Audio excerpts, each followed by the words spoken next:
I never thought I'd be sharing a story like this, but I'm still in shock and need to get it off my chest. 3 months ago, my entire world came crashing down when I uncovered a web of betrayal involving my fiancé, my aunt, and even my own mother. It's taken me this long to gather the courage to write about it, but I hope that sharing my experience might help me process what happened and maybe even help others who've gone through similar situations. Let me start from the beginning. I'm 28 years old, and until recently, I thought I had a pretty good life. I have a stable job as a marketing manager, a close-knit family, and I was engaged to a man I thought was the love of my life. How quickly things can change. My story begins with my Aunt Melanie, my mom's younger sister. Melanie has always been a big part of our family. She's a single mom with a 4-year-old son named Eric, and she lives just a few blocks away from my parents. We've always been close, and I've always looked up to her as a strong, independent woman who seemed to have it all together despite the challenges of single motherhood. About a year ago, Melanie introduced me to Martin. She said he was a friend of a friend, and she thought we might hit it off. From the moment I met Martin, I was drawn to him. He was handsome, charming, and seemed genuinely interested in getting to know me and my family. He worked as a successful real estate agent, and I was impressed by his ambition and the way he carried himself. Our relationship progressed quickly. Martin was attentive, romantic, and seemed to tick all the boxes of what I was looking for in a partner. He got along well with my parents, was great with Melanie's son Eric, and even my friends approved. I thought I had hit the jackpot. 6 months into our relationship, Martin proposed. It was a magical evening. He took me to a beautiful rooftop restaurant overlooking the city, got down on one knee, and presented me with a stunning diamond ring. Of course, I said yes without hesitation. I was on cloud 9, feeling like my life was falling perfectly into place. We decided to have an engagement party at my parents' house to celebrate with our family and close friends. The day of the party was beautiful, warm and sunny with a gentle breeze. My mom and Aunt Melanie had gone all out with the decorations, stringing twinkling lights in the backyard trees and setting up elegant tables with flower centerpieces.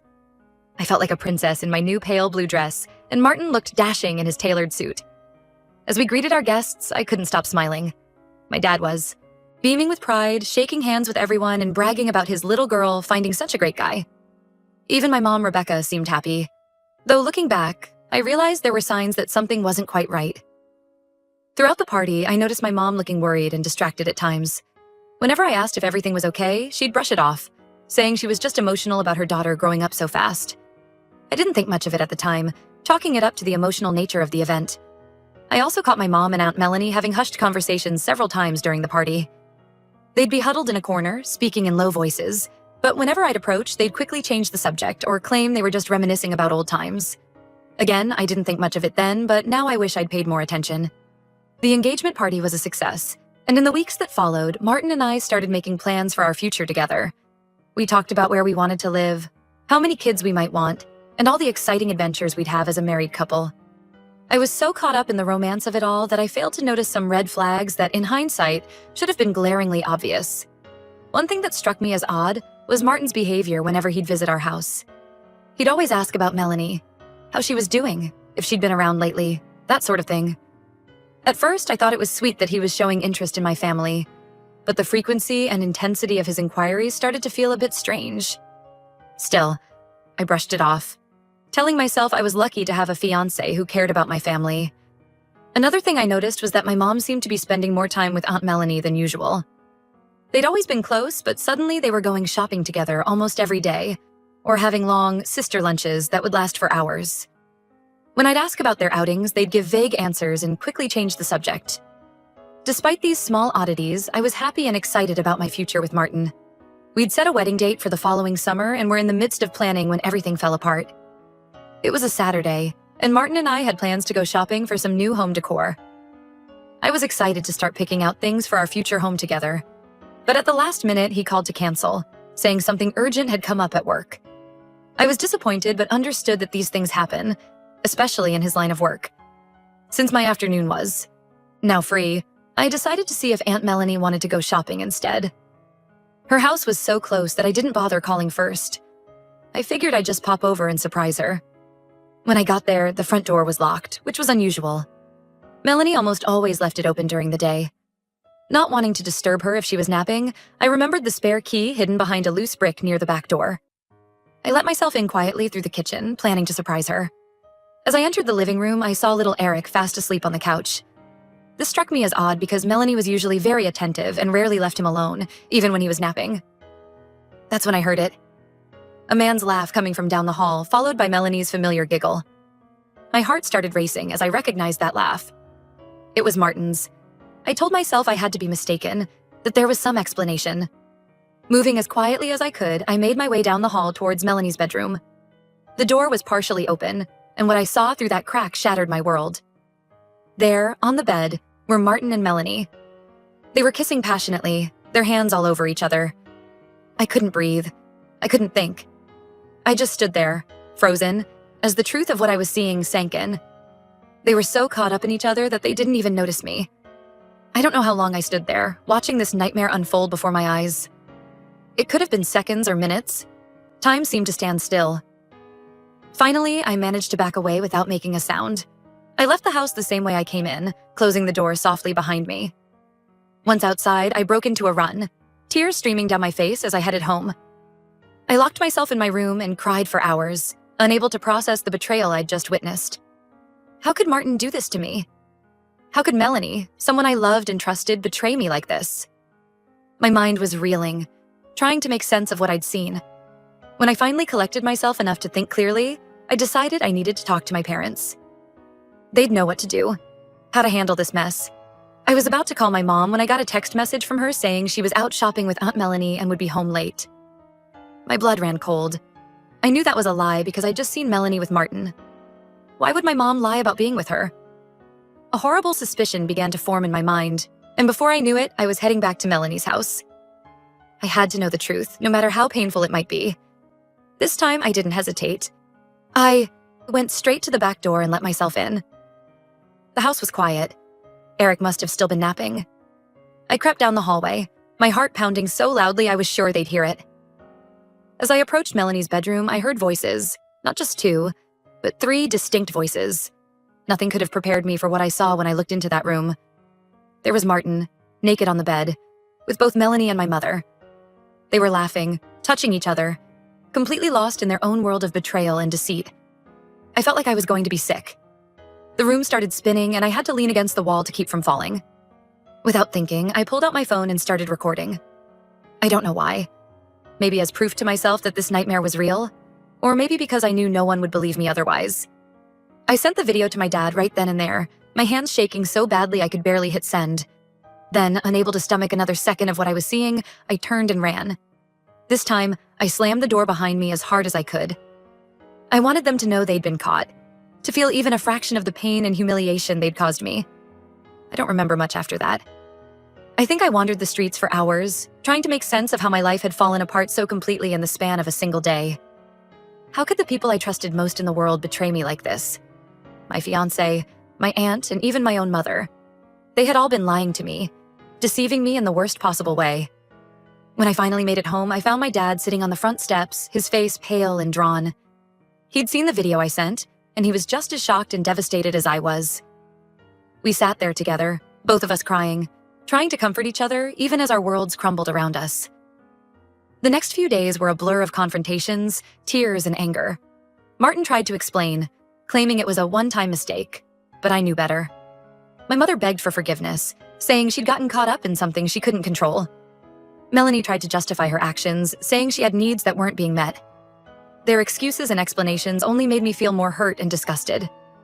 My dad and I made the decision to cut ties with all of them. He started divorce proceedings against my mom, and I called off the engagement, throwing the ring back in Martin's face. We both blocked their numbers and social media accounts, unable to bear hearing their voices or seeing their faces. It's been 3 months since that day, and I'm still struggling to come to terms with what happened. My entire life feels like it was built on lies.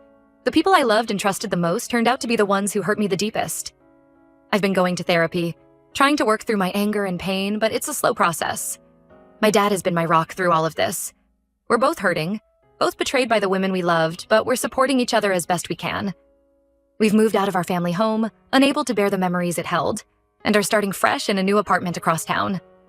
I'm not sure what the future holds. The trust I had in people has been shattered, and I don't know if I'll ever be able to open my heart to someone again. But I'm trying to take it one day at a time, focusing on healing and rebuilding my life.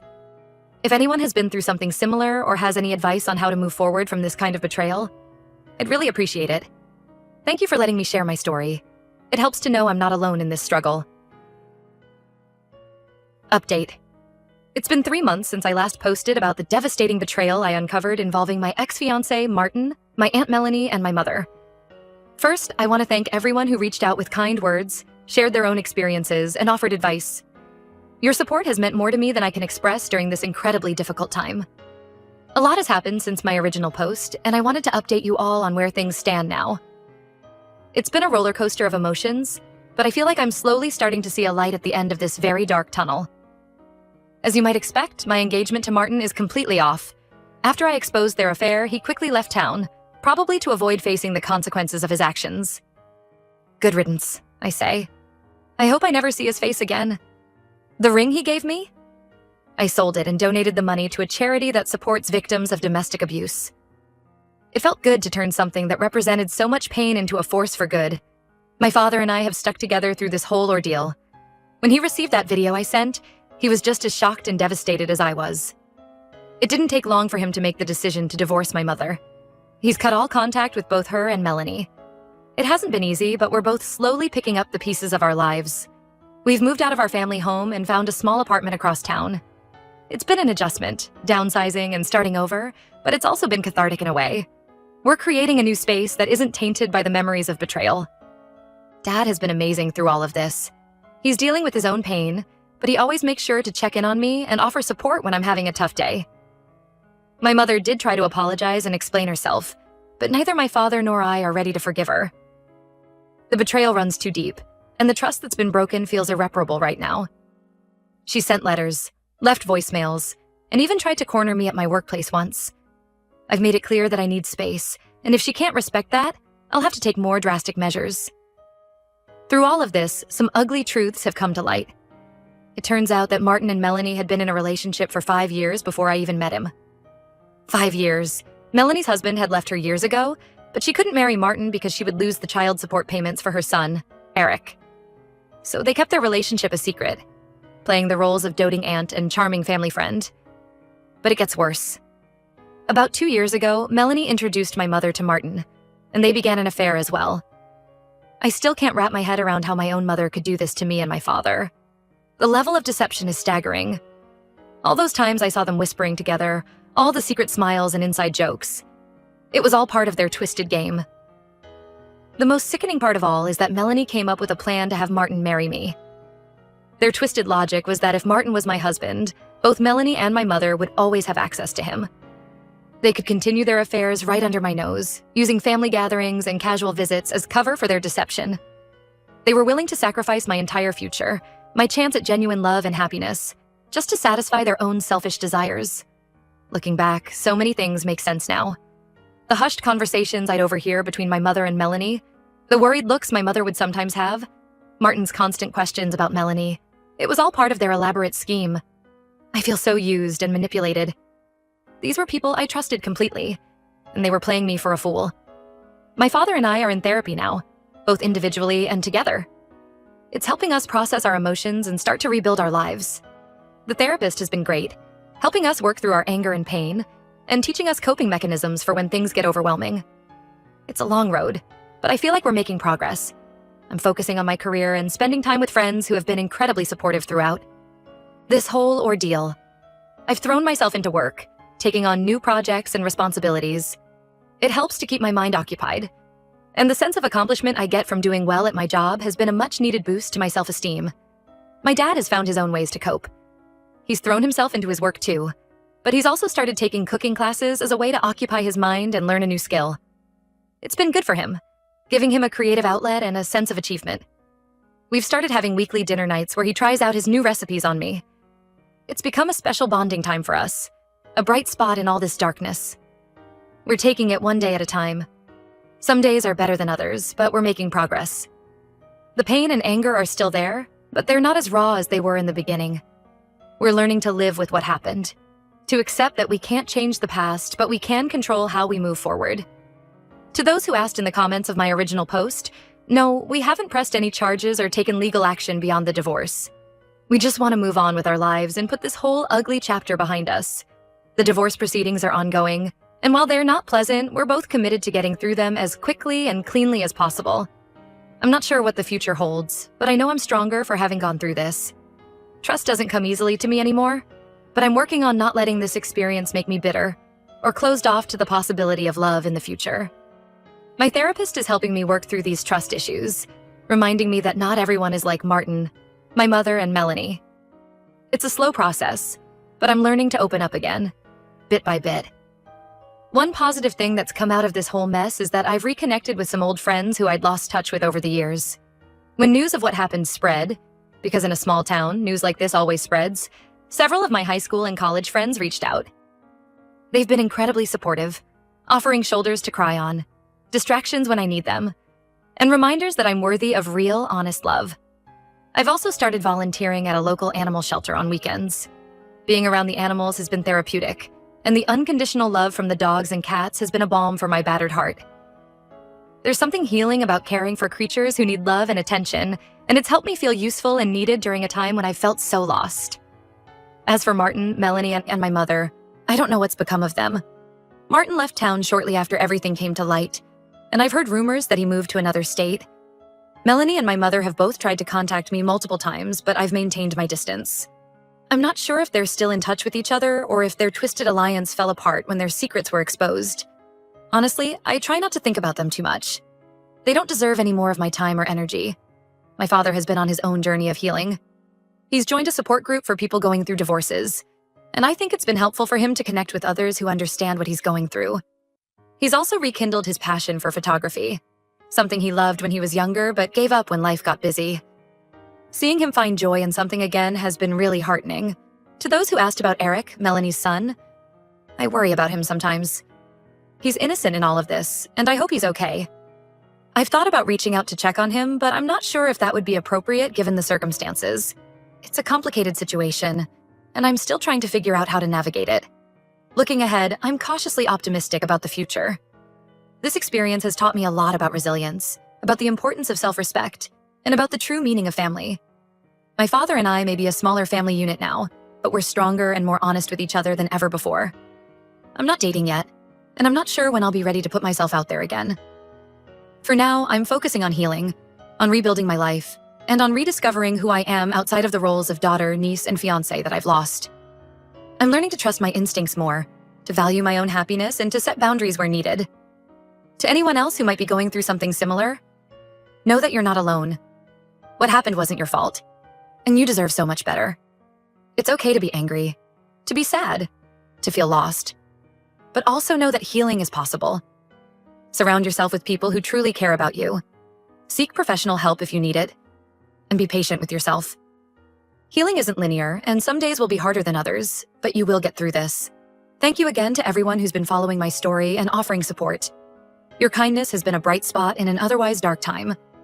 I'll update again if there are any significant developments, but for now, I'm focusing on moving forward one day at a time.